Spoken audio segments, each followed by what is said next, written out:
नमस्कार, मी कीर्ती गायकवाड. स्वागत आहे आपलं आय न्यूज 28 मध्ये. चला तर मग जाणून घेऊयात महाराष्ट्रातल्या ताज्या घडामोडी. सावनेर शहरात नरेंद्र महाराज यांच्या सूचना फलकाचे उद्घाटन. सावनेर शहरात मध्ये अनंत श्री विभूषित जगद्गुरु रामानंदाचार्य श्री स्वामी नरेंद्राचार्यजी महाराज यांच्या कृपा आशीर्वादाने तसेच पीठाचे उत्तराधिकारी परमपूज्य कानिफनाथ महाराज यांच्या प्रेरणेने 2003 पासून सावनेर येथे सत्संग सुरू करण्यात आला. एका सत्संगाच्या माध्यमातून आज 2024 सत्संग व 3 आरती अशा सांप्रदायिक कार्याची वाटचाल सुरू झाली.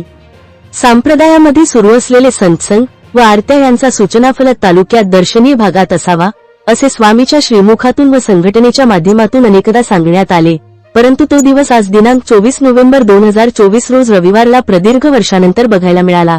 हा सूचनाफलक राजकमल हॉटेल नेहरू मार्केट जवळ लावण्यात आलेला असून या कार्यक्रमात तालुक्यातील सांप्रदायिक गुरुबंधू व गुरु भगिनी यांच्या उपस्थितीत पार पाडण्यात आला. या फलकाच्या उद्घाटन प्रसंगी उद्घाटन व कार्यक्रमाचे अध्यक्ष सौ स्मिताताई सतीशराव घटे, नगरसेविका सावनेर नगर परिषद तसेच राजकमल रेस्टॉरंटचे मालक व संपूर्ण कुटुंब सोबत होते. कार्यक्रमाची सुरुवात माऊलीच्या प्रतिमेला दीप प्रज्वलन व माल्यार्पण करण्यात आले. जयघोष घेतल्यानंतर फलकांचे अनावरण करण्यात आले. याप्रसंगी तालुका कार्यकारिणी व माजी पदाधिकारी सत्संग अध्यक्ष यावेळी प्रामुख्याने उपस्थित होते.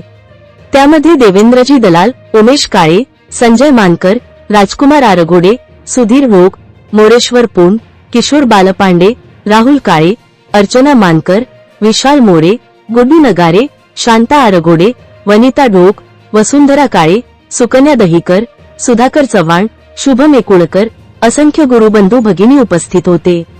कार्यक्रमाची सांगता अल्पोपहार देऊन करण्यात आली. सावनेर तालुका प्रतिनिधी पुरुषोत्तम नागपूरकरची रिपोर्ट.